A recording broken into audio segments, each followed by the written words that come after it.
Kuwait ഫാഷനിസ്റ്റ Fathima അൽ മൊമനെ 3 വർഷം കഠിന തടവിന് ശിക്ഷിച്ച കീഴ്ക്കോടതിയുടെ വിധി കുവൈറ്റിലെ misdemeanour court of cassation ശരിവച്ചു.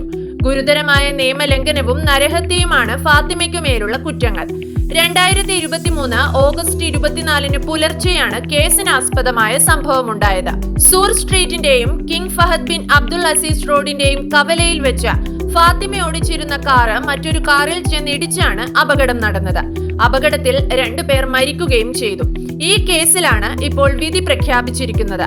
Public പ്രോസിക്യൂഷന്റെ വാദമനുസരിച്ച് ചുവന്ന ലൈറ്റ് ചാടുക, നിയമപരിധിക്കപ്പുറം അമിത വേഗത, മദ്യപിച്ച് വാഹനം ഓടിക്കുക തുടങ്ങി അപകടത്തിലേക്ക് നയിച്ച നിരവധി കുറ്റകൃത്യങ്ങളിൽ അൽ മൊമൻ കുറ്റക്കാരിയാണെന്ന് കണ്ടെത്തി. കൂടാതെ സ്വകാര്യ പൊതു സ്വത്തുക്കൾക്ക് നാശമുണ്ടാക്കുന്ന അപകടമുണ്ടാക്കൽ, നരഹത്യ, തെറ്റായ പരിക്കേൽപ്പിക്കൽ, സാധുതയുള്ള ഇൻഷുറൻസ് ഇല്ലാതെ വാഹനം ഓടിക്കൽ, അപകട സമയത്ത് ലൈസൻസ് ഇല്ലാതെ അശ്രദ്ധമായി വാഹനം ഓടിക്കൽ എന്നിവ ഉൾപ്പെടുന്നു.